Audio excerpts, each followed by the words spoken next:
afternoon, Mzansi. I'm Falisa Tembe, and welcome to a brand new week on Afternoon Express. It's also a brand new month, and we've entered a new level of lockdown with many changes abound. So stick with Afternoon Express to find out how that will affect you and your loved ones. Now, there is a major focus on education and youth as we enter Youth Month. And, you know, we also are starting into a new week of Child Protection Week. So we look forward to engaging you on how you can, or rather, how we can together future-proof the next generation. Let's find out what's happening in the kitchen, though. Nice one. Welcome back, guys. Hope you had a lovely weekend. Today we're making a delicious bread pudding pop recipe. Oh, I'm so happy that you're doing it. It's so nostalgic. It's one of my favorite puddings. Really? I'm going to make a creamy, custardy, vanilla-y dipping sauce for your pops. I can't wait. It's I perfect. Can't wait. Yeah. And for the recipe, please go to afternoonexpress.co.za. That's the one. Yay.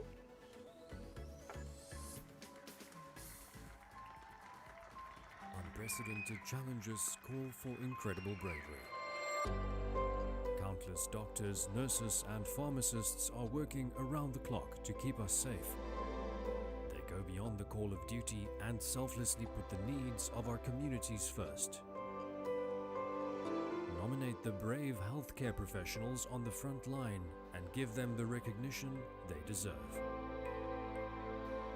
Because the only curve we don't want to flatten is the heartbeat of our beloved South Africa. A few weeks ago, Adcock Ingram OTC launched Sponsors of Brave, a campaign in celebrating and sharing the stories of pharmacists and healthcare professionals who've gone above and beyond the day-to-day call of duty. Never before has praising these incredible healthcare professionals been more important. Today, we meet one of the nominees inspiring his community, a man who saw an incredible need to help sick children in South Africa, and through his passion, he is committed to uplifting the lives of the less fortunate children needing life-changing surgery. This Sponsors of Brave nominee, Professor Jerome Loveland. Welcome to the Loft, Jerome. Hi, thanks very much for having me. Now, Professor, you have been nominated for your great work in the healthcare profession as part of the Sponsors of Brave campaign. How does this feel?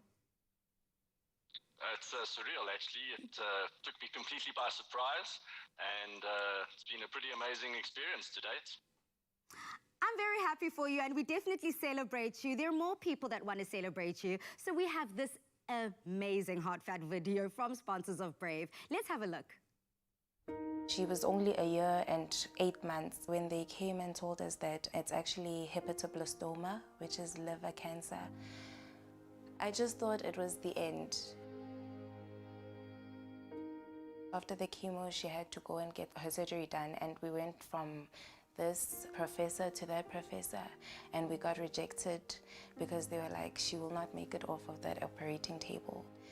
Dr. Loveland was the only doctor that was willing to take that risk to save my child's life. Jerome came as an angel. He said, no, let's focus on saving the little one's life.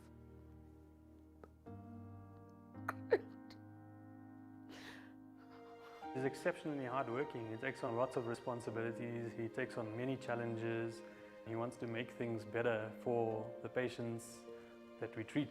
I remember asking him this question. Now, Doc, how much do you think it will cost? And the answer I got was so amazing. He said, please, for now, don't worry about any costs. All what I want to do is to save the life. Yeah, Bara, the doctors do well, and I'm happy.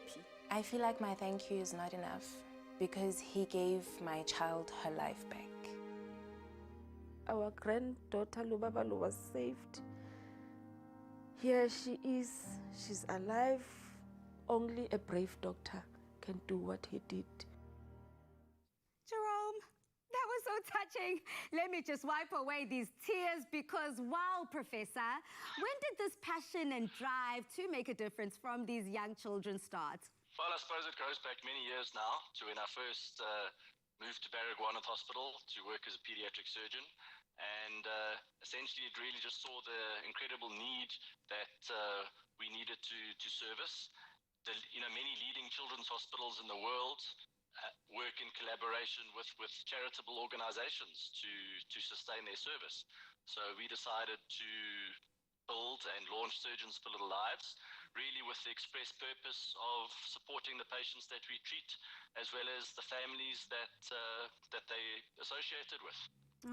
Jerome, please may you tell us more about this non-profit organization and how it changes the lives across South Africa? Yeah, so it's had a remarkable effect. I mean, from a monetary perspective, we've raised well in excess of 50 million rand over the last 5 years. But I think it speaks to a lot more than the money.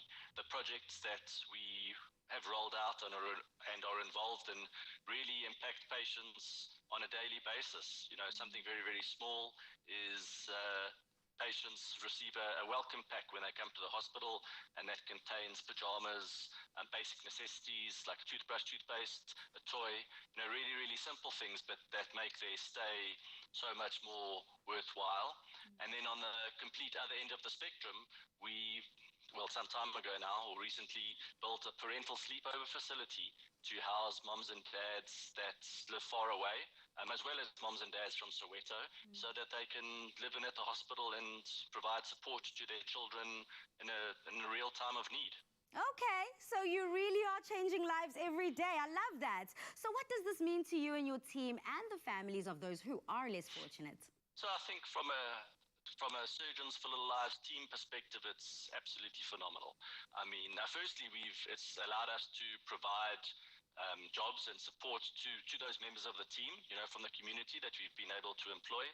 But from a staffing perspective, I think it really just brings real meaning to our staff in that they are able to provide a service and to heal many, many children in a manner that they really truly deserve, and it goes far beyond just operating on them, but really supporting them in many, many other aspects of the care that they require. Thank you again. Thank you so much, Professor Jerome Loveland, for all your incredible work that you and your team do, and definitely going into the community and feeding the lives that share throughout. We appreciate it. It's a great pleasure. Thanks for having me. Cheers. Now remember, you can join in on this incredible campaign by nominating the pharmacist, healthcare professional or worker in your community making a real difference, especially during COVID-19. And you can stand a chance to win 5,000 Rand. 2 healthcare winners will be selected from your nominations, 1 chosen by the judging panel and 1 through your votes. The 2 healthcare professionals that are selected will win a trip to an overseas medical conference of their choice and be given the opportunity to pay it forward by donating 25,000 Rand to their favorite charity. Visit afternoonexpress.co.za for info on how you can nominate the healthcare professionals doing incredible things in your community today.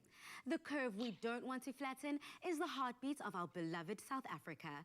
Be brave. Unprecedented challenges call for incredible bravery. Countless doctors, nurses and pharmacists are working around the clock to keep us safe. They go beyond the call of duty and selflessly put the needs of our communities first. Nominate the brave healthcare professionals on the front line and give them the recognition they deserve. Because the only curve we don't want to flatten is the heartbeat of our beloved South Africa.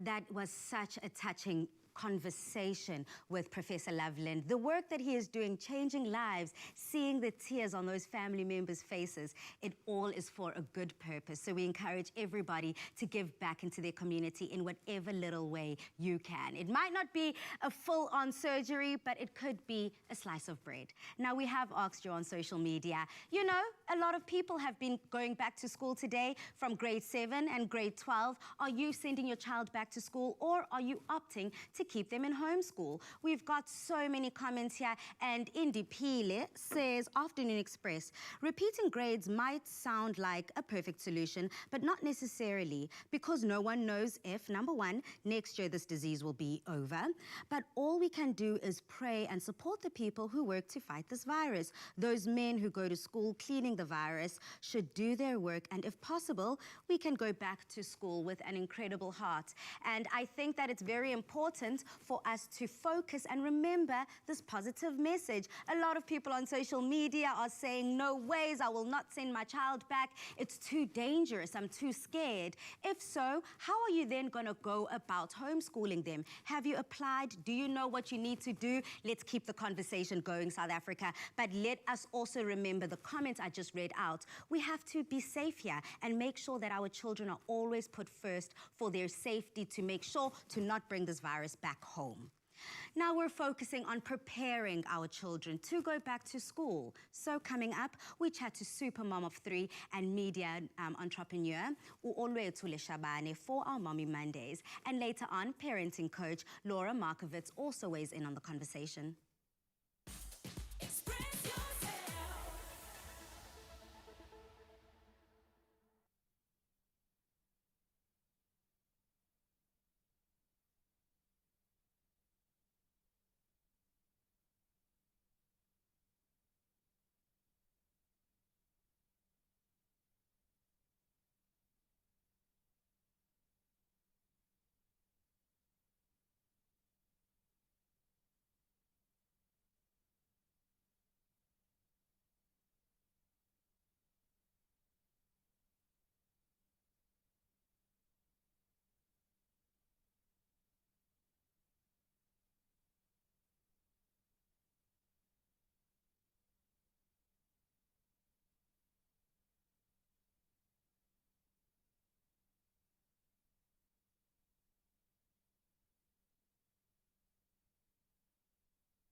Between juggling her numerous entrepreneurial ventures, her writing and public speaking, Mom Olwethu Leshabane is a full-time superwoman, raising her 3 bundles of joy. Welcome to the Loft, Olwethu.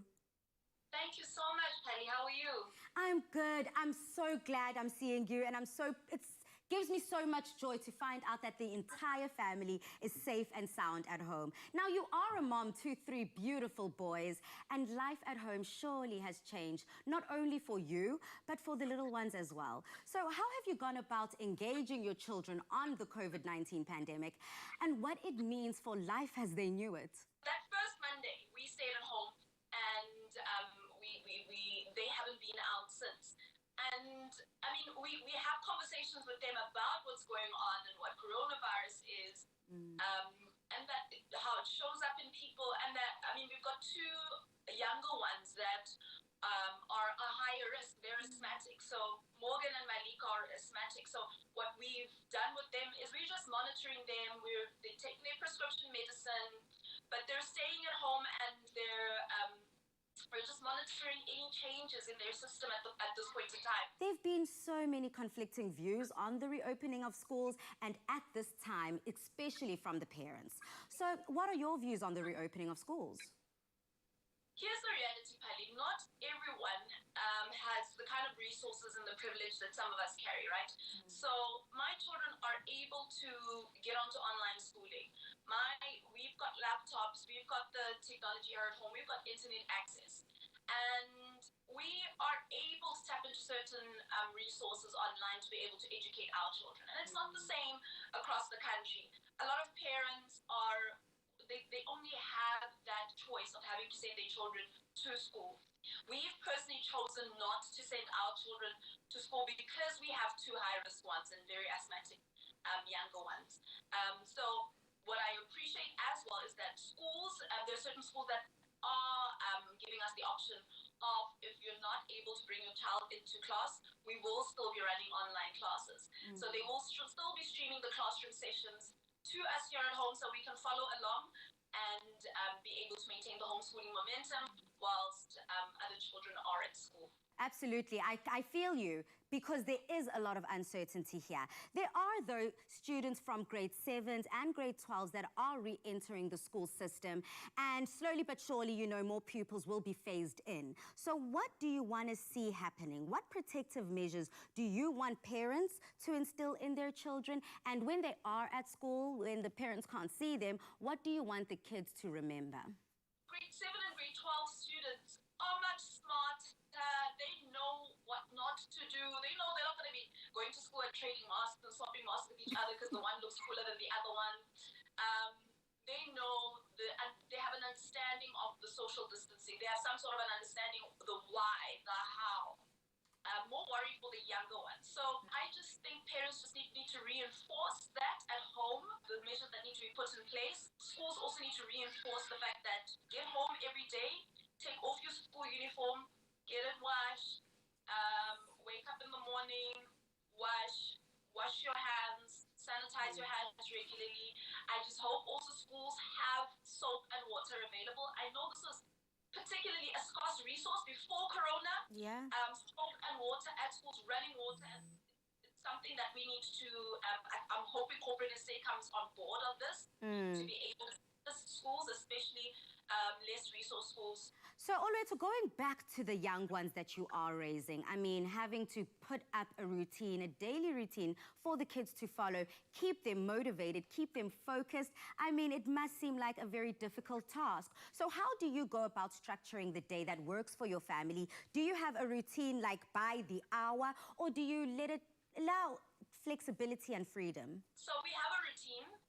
I stuck to the routine like this in the first few weeks. But I realized that children get fatigued. They also are trying to wrap their minds around everything and the changes. So we have a routine, but I allow flexibility. So like yesterday we had a routine, but my son came through Morgan. He was just like, he just didn't feel like doing work. He's like, I don't feel like doing, I want to go play outside. I want to do this. It's okay. Go do what you feel like doing. I'm not going to force you to do your work when you've been doing your work throughout the week and you've been diligent. Finally, Olwethu, before we let go of you, parents right now are faced with a very difficult decision.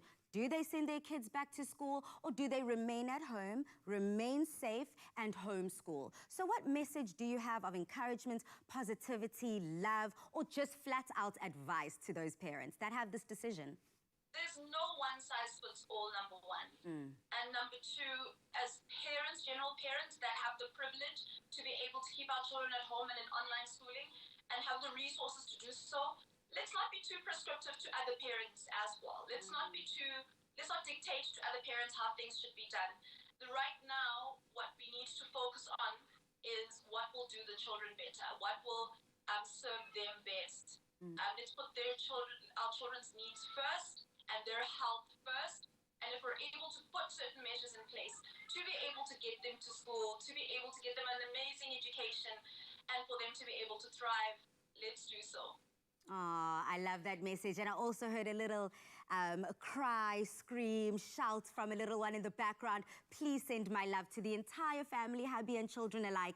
All the best to you. Thank you so much for touching base on this very, very crucial topic. And who knows what parents do, but whatever you decide to do, make sure you do it with the kids in mind. We appreciate it, Siswam. Cheers. Thank you. Cheers.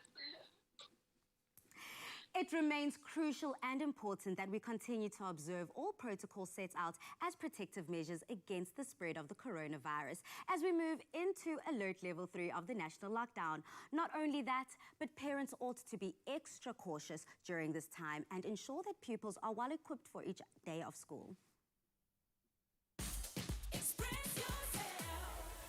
Next time on Tropical Island of Treasure Curacao, the final 2 teams race to claim the grand prize of 1 million rand. The massive gap that Team Cool Red had amassed has been broken down. Decision? We are here and we're coming for it. Still anyone's game. I'm starting to panic. My brain is fried. How badly do you want this? Plus, all the contestants look back at the adventure of a lifetime. Next Tuesday evening at 7:30 on the season finale of Tropical Island of Treasure Curacao.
Returning to schools after a long period of being at home will be challenging for many kids. We chat to parent coach Laura Markovitz, who will provide parents with the tools and information they need to anticipate some of these changes faced by their kids. Welcome to the Loft, Laura. Hi, thank you. Good to be here. It is always good to talk to a professional regarding these things. Now, returning to school after a long period of being at home will be challenging for many kids. So tell us about some of these challenges parents can anticipate.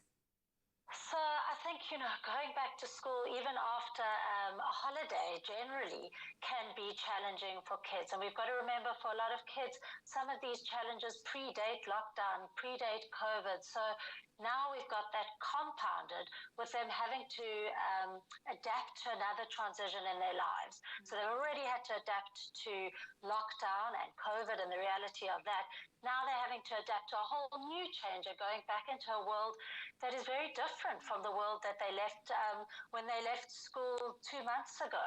So things like social challenges, things like adapting to academic stuff, things like adapting to the practicalities of getting to school, the routine, all that sort of stuff And that again compounded with the worries around COVID. So I think as parents, it's so helpful for us to sit and think while we're managing our own worries and our own stresses around this, of how best we can try and contain our children through this big change.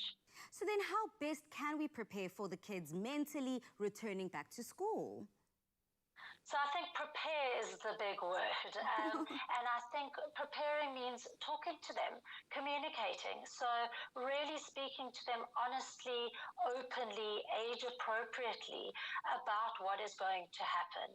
And that means we don't have to have all the answers. It doesn't mean we can prepare them 100%, but it means preparing them to the best of our ability. And I think there are two aspects to that.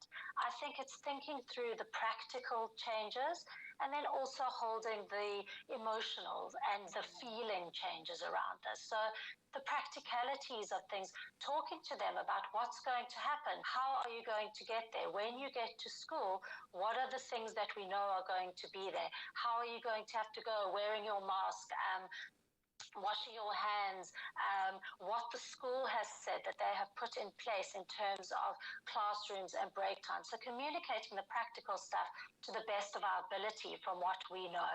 And when we don't know the answers, to be able to say, sorry, that's something we don't know yet, but we'll find out as we go because we're learning together. And then, very importantly, are the feelings. So just to remember to make space for all the feelings and for children to have the space to express their feelings. Use language which encourages that kind of discussion. So are you looking forward to going back to school? How are you feeling about going back to school? What are you worried about going back to school? And remember, even children who are generally not particularly anxious children, a lot are feeling anxious now, and we've got to remind them that this is quite a normal feeling and a reaction to a very abnormal situation. How important is it for kids to be able to understand it amongst each other? And when do parents need to intervene and clarify facts from fiction? I suppose we've got to step in when we hear inaccuracies. And that's when we step in and we go, hang on, what did you say? And just checking what you said. I'm not sure if you understood that correctly. Let's just check in. So we can use their misinformation as tools to lead us into ways that we can talk about, first of all, getting false information, but also in terms of often what they are feeling. So, you know, it might be that they've said something that's completely inaccurate, not necessarily because of something that they heard, but something that they are feeling and worrying about. Then what happens in the younger grades with the younger kids who are eager to have their playtime with their friends who they haven't seen in a very long time? How do we prepare them for who and what to expect, and rather giving them the seriousness of the pandemic? Play is so important for our children, and we know it's something so instinctive for many of them, and now it's so counterintuitive to say, think about how you are playing and think about what you're doing. So I think for us it's about trying to adopt that healthy balance of informing them and not scaring them. It's very hard that you can't run up to your friend and hug them because you've missed them so much, if that's something they're not allowed to do. Then we check in with them and we say, that's so hard that you can't do that. What about, instead of doing that, you give them a big wave or you blow them a kiss with your hand? So it's not just about what you can't do, but also equipping them with what they can do in difficult situations. And lastly, how can teachers help the kids settle back into the swing of things, providing them with a calm environment amidst this global pandemic? So first of all, I think teachers need to be taking care of themselves and making sure that they have the space to express their worries and their fears so that they are in a position to hold their kids, the kids in their class calmly. And again, I think for teachers to make the space for kids to be able to express their worries, their fears, their experience of how different things are, that there's space to talk about this. So I think we've just got to create the spaces, and especially in our classrooms now, where kids and teachers are able to, in a very human way, hold what people are feeling, and at the same time, the teachers need to be helping these kids have a healthy sense of boundaries and helping them feel contained. Connect with us on social media and let us know how you are communicating with the young ones that you are looking after. Tweet us, Instagram us, or head over to our Facebook page and leave your comments. Try the new Tropica Piña Colada. Smooth. Find your smooth fortune with Tropica. Get a Tropica, follow the entry details on the pack, and stand a chance to win your share of 1 million random prizes, such as data, airtime, cash, LG G8 X phones, dishwashers, and guest vouchers, watches, and accessories. Also remember to catch the finale of Tropica Island of Treasure Curacao tomorrow evening at 7:30 p.m. only here on SABC3. You can also win whilst watching your favorite show with your favorite Tropica flavor in hand. All you have to do is take a picture of your Tropica and tweet it using the hashtag Tropica to stand a chance of winning your share of data and cash prizes. Next time on Tropica Island of Treasure Curacao, the final 2 teams race to claim the grand prize of 1 million rand. The massive gap that Team Cool Red had amassed has been broken down. Decision? We are here and we're coming for it. Still anyone's game. I'm starting to panic. My brain is fried. How badly do you want this? Plus, all the contestants look back at the adventure of a lifetime. Next Tuesday evening at 7:30 on the season finale of Tropica Island of Treasure Curacao. The drama, the intrigue, the suspense of Tropica. I'll definitely be tuning in to catch that final episode. Now, something else that's filled with drama, but I'm loving it because more than anything, we're finding some incredible information on how to move forward. We've asked you on social media, are you sending your kids back, it being alert level 3 and having grade 7s and matrics going back into the school curriculum? Let's head over and see what Lelo has to say. Lelo uthi hashtag Afternoon Express. It'll be better not going back to school than risking with our lives. And there still is time to finish school because we only live once. A lot of people are taking this kind of mentality, saying that, look, we can always go back to school, but something that we only have once is our lives. Do you agree with Ulelo? Comment on Lelo's post and let's keep the conversation going. Mina, I agree 110%. We only live once. We have another viewer, Usbongile. Usbongile uti, no way. My children's lives are much more important than going to school. Besides, they have next year to repeat their grades, or we can agree on homeschooling. One thing for sure is I am not putting my child's lives in danger. I'm not burying my kids. Hashtag Afternoon Express. This is crucial. It sounds like a lot of people are saying there's no way. There's no way I will bury my child and say goodbye. And also, there's no way I'm letting this virus into my household. Very, very interesting thoughts. But there's another thought that we haven't quite gone into. Besides the parents, what are the actual students saying? We've got Ubongi here. Oti, it's sad and frustrating because I'm imagining going back to the same class when I was actually looking to go to varsity. And our principal is scared to send us to school, but it is what it is. Hashtag Afternoon Express. Very curious, very interesting, having a matric student wanting to go to varsity, but now can't. So let's keep engaging. Whilst we may be in lockdown alert level 3, the effect of the last few weeks on the vulnerable will be lasting. So coming up, we chat to Ambassador Ibrahim Rasool on how his organization, One Africa, is stepping in to help. Next time on Tropica Island of Treasure Curacao, the final 2 teams race to claim the grand prize of 1 million rand.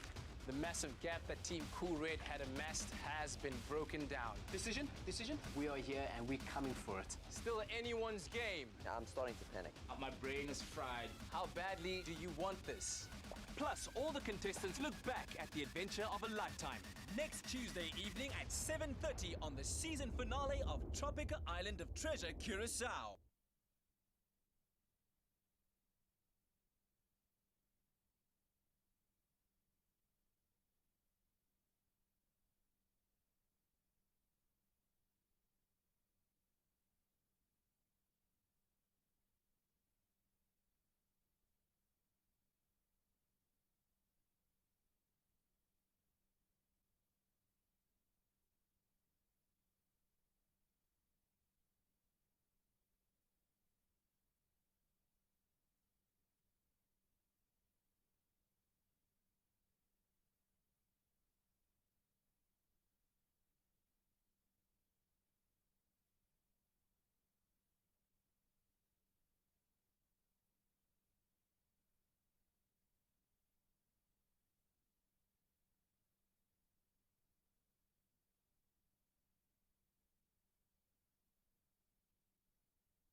December, former Western Cape Premier and Ambassador to Washington, Ebrahim Rasool, launched the One Africa NGO, geared towards public benefit and fighting xenophobia.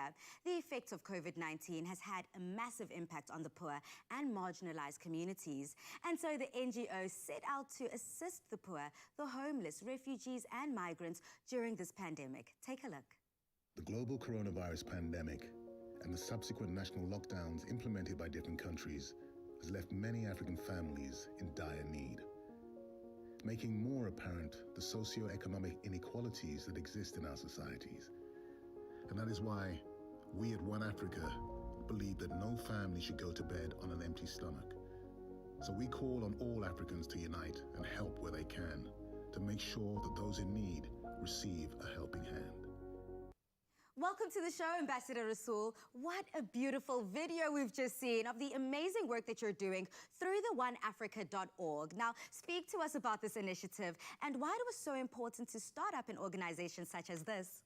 One Africa was founded by Fat Joe, Majota Kambule, and myself just after we had this round of xenophobic intra-African conflict in our townships. What we needed to do was to create a mechanism for solidarity amongst Africans, for peace amongst Africans, and for social cohesion across Africa, because Africa is very interestingly poised for opportunity.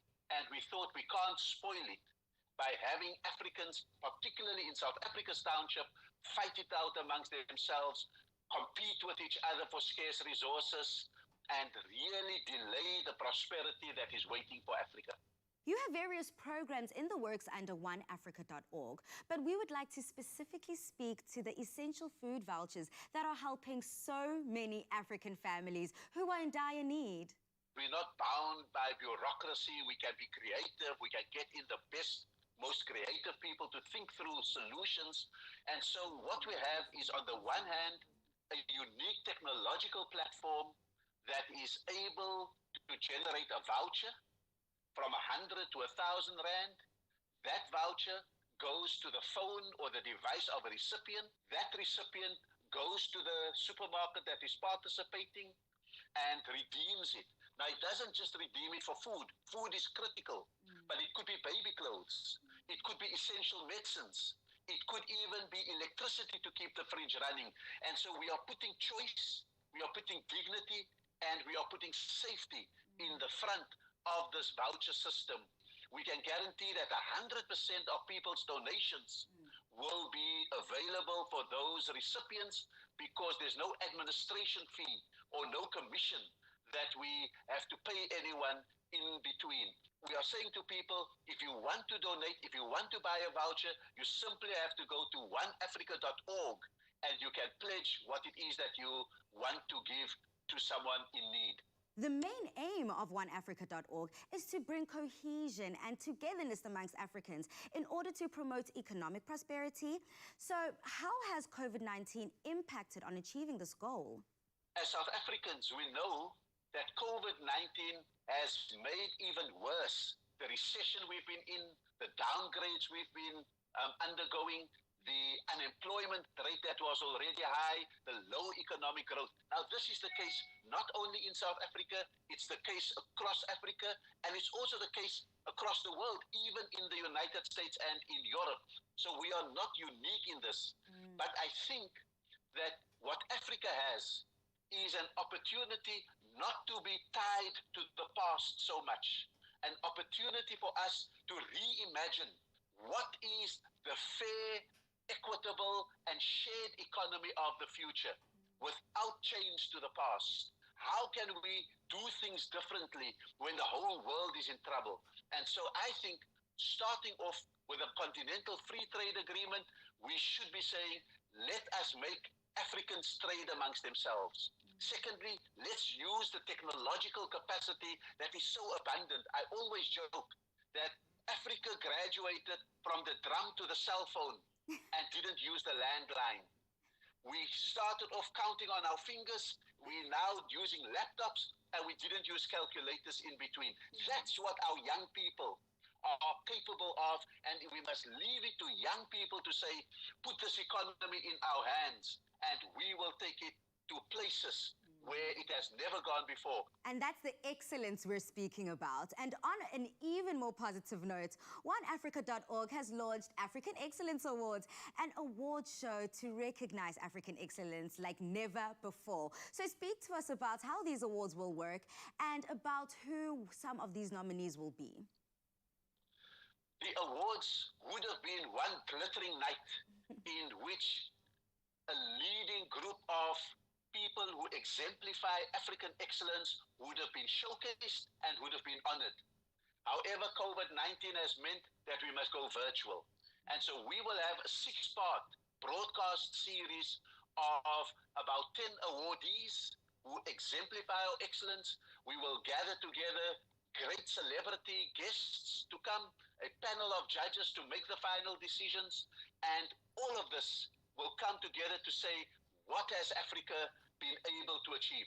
Thank you so much, Ambassador Rasool, for all the incredible work that you're doing, not only with the African Excellence Awards, but also with the OneAfrica.org organization. And everyone at home, if you want to get stuck in and lend a helping hand, head over to afternoonexpress.co.za and find out how you can make a contribution to the vouchers that are going to these homes that are so desperately in need. Africa, let's lift each other up and not oppress each other. Thank you, Mr. Rasool.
Clover Fresh Milk is the #1 milk brand in SA. Made with love by Clover. Hi, Anal. How are you? Welcome back. Thank you for joining us. It is a beautiful Monday. I hope you had a lovely weekend. Yes, it was freezing, but I had a wonderful weekend, and I'm so glad you're making something warm, nostalgic, and comforting today. I know. I think that's the part of the inspiration. I was like, it's cold. I need something warm, something comforting. And the actual reason is because the first time I had bread pudding was because of my mom. So this is basically an homage to her to say, Mommy, I miss you, I see you. This is a celebration for her. So we're making it a bit of a, this time I'm putting a twist on something. Okay? Ah, fantastic. But you normally do, too. So I'm adding a bit of a twist. Normally you'd have your bread pudding inside a baking dish and everything like that. This time we're making them different because people are at home now. They're looking for reasons to, like if you're having a birthday party, you're looking for reasons to try and make it more exciting at home. So this is the perfect treat if you're trying to have a party for the little ones and you want to get them involved and you don't know how to. So we're going to show them exactly how to do that today. So you make it's just like normal white bread? Yeah. Normal white bread? Okay, so that is like a cheap commodity that everybody's got in their homes. Yeah. My husband loves bread. There's normally like 3 loaves lying there. So I can do this every day of my life. I know, right? And the one thing I love about it is you can also freeze these as well. Oh, wow. Yeah, so you can prep them, freeze them, and then actually fry them when you need them. So mommies, if they've got a birthday party on Saturday, you can make them today. Perfect. And then on Saturday, Voila! Et voila! So let me get started with this recipe, right? As you can see, I've just cut up my bread into a couple of blocks here, and we're going to fill these up with our chocolate. But before we do that, we need to do the custard part of the bread pudding. Okay. Because as you know, the bread pudding, you make the custard part, pour it over the bread, bake. Yeah. So we're going to do that separately here. What I've got on the side, we're using our key ingredient today, which is our Cremel milk powder for that creaminess, that tastiness. So I've got some hot water here because it makes it easier for the milk to dissolve. So I'm just going to go in with a couple of teaspoons here. And Cremel is something that you put in your tea, in your coffee, in my hot chocolate. I add it everywhere. I'm getting ready to bake a cake with Cremel because it's literally that perfect. Yeah. You could do anything you want with it. Adds that creaminess that you want to any dish or to any drink. So I'm very confused, and I don't know why these little blocks that you've cut there. Why did you cut these blocks? It's you'll see. So we're saying we're making bread pudding pops, right? Yeah. So I'm going to roll these in some bread pudding mixture. But look, how are they going to get from there to here? Let me show you, right. So I'm starting with my milk here. Yeah. Let me get the egg mixture going. So we've got some cinnamon that we're going to go in with first. I've got some sugar. I love the cinnamon. It's this warm, wintry thing. Exactly, yeah. I like that, the taste of cinnamon in almost everything, even in tea. I like my cinnamon. Love it. So we're going in with our cinnamon over there. I'm going to go with some vanilla essence. And then we go in with the eggs. Remember, I'd mentioned, let me go in with the milk first because I want to dissolve the sugar to make it easier for when I incorporate the eggs. That's like our Cremel milk. It's very special milk. And I love the taste of it. Like we say, it enhances a lot of stuff. So this is perfect because it's going to add that additional creaminess. The egg yolks are going to be creamy. So this is quite an indulgent recipe. So anyone that loves bread pudding, you are definitely going to enjoy this. The kiddies are definitely going to love this. So let me just whisk in my eggs there. My mom used, sorry to me that I'm interrupting. No My mom worries. used to put like a pinch of nutmeg in. Ah, just like a little pinch, and it just, I don't know what, it's the warmth. Yes. Gives that warmth taste at the end. I hear you. I should try that actually. Next time we do it, remind me, let's just add some nutmeg there.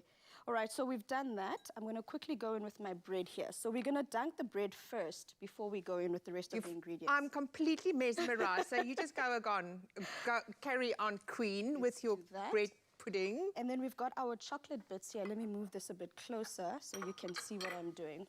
We've got our bread crumbs. Go with our chocolate because we want them to have a little surprise on the inside. They'll be like, what the heck is this? What am I eating? Surprise! You've got more chocolate. So let's go in with that. I like to get my hands dirty. I like to get involved. This is the perfect recipe for the little ones because they'll be like, Mom, what are you doing? I want to do what you're doing. And this is exactly where you get them involved, get their fingers dirty. I like to do a double crumb as well. Because it protects the chocolate, it protects the inside and keeps the moisture inside. Exactly. But I like you can form it in a ball or in like a little risole, they call it. You can form it, but I like the little pops. Perfect, because it can be a little pop. It can be a like you said, a little log if you'd like it to. Yeah. It's completely up to you. So we're going to let that fry.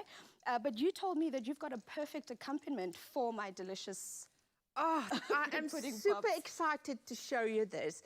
And you tasted it before the show. What did you think of it? The funny part is it reminds me of the custard that my mom used to make when we were growing up. So it actually it brought me home. I was like, Mommy, where are you?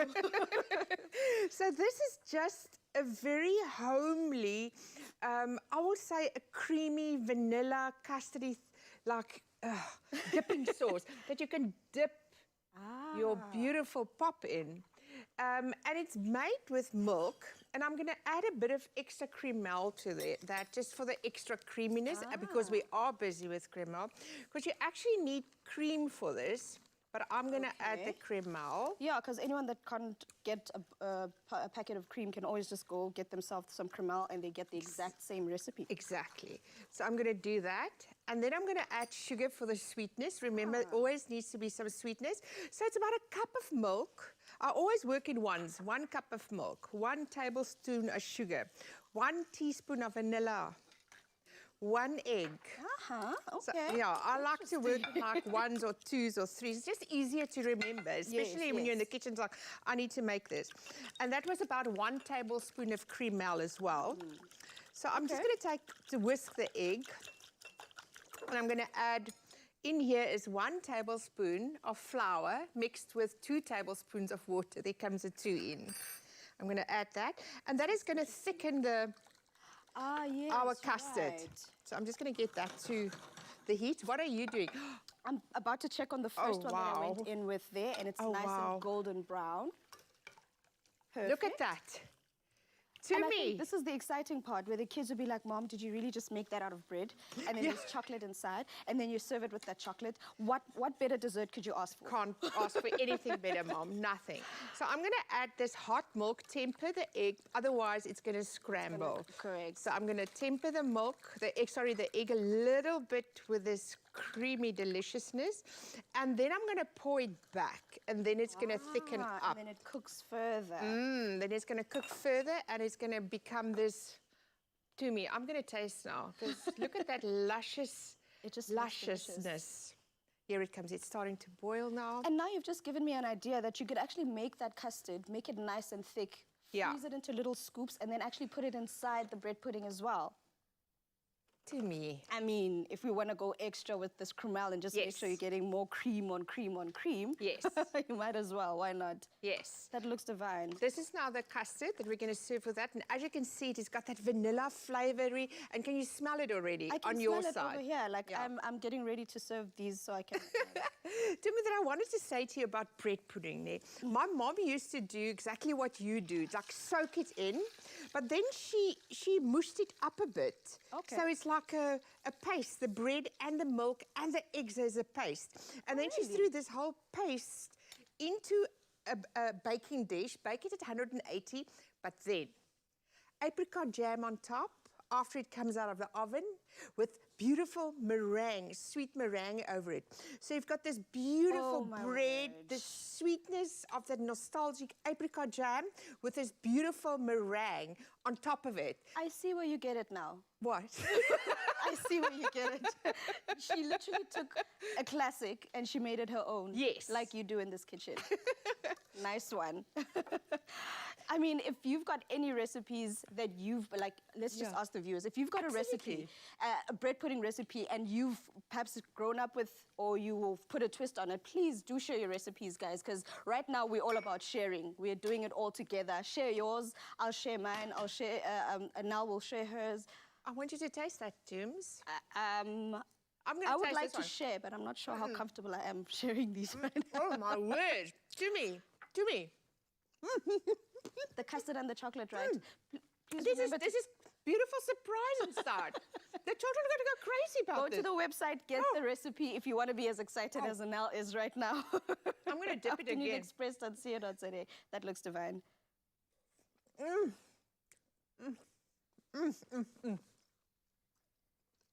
To me, I've got no words. I know, I can see you're enjoying it right now. All right, cool. Look, I'm going to do a couple more of these, and then I'm going to make some skaftin for you that you can take home because it looks like you're enjoying. Pali, I'm going to make a couple for you because you did mention something about your sweet tooth, so I've got you sorted, darling. Clover Fresh Milk is the #1 milk brand in SA. Made with love by Clover. That looks delicious, Dumi. Come on over, girl. I had to make sure I don't leave you behind, darling. Okay, so this is why I'm beefing with Utumi. I tell you something in secret about my sweet tooth, it being a Monday and it is cold, and you put me on blast. Don't you know I'm trying to get cute? Well, girl, you know, I have to listen. When someone, I get to ask and you shall receive. So I had to. Beautiful, and I'm receiving something delicious here. So quickly, just speed through. This looks delicious. What did you make today? We made a delicious bread pudding pops. So you know bread pudding. We're always putting a spin on something here. So we just put a spin on it, and it's got some chocolate inside. It's got drizzled some chocolate inside. Some melted chocolate on top. It's got these beautiful vermicelli on top. It is literally... Well, girlfriend, dish for yourself because I'm going to finish. I'm going to finish it. Anyway, okay, South Africa. Just go in right here. Do me. Yes, darling. Everyone right now is in a frenzy. They don't know, do we take our kids back to school? Do we keep them at home? Is it safe? Time and time again, that's just what everyone is saying. So let's go over social media because let me spill some some tea. Our viewers have definitely made their voices heard. So they are very opinionated. We've got another matric learner here who used the hashtag Afternoon Express.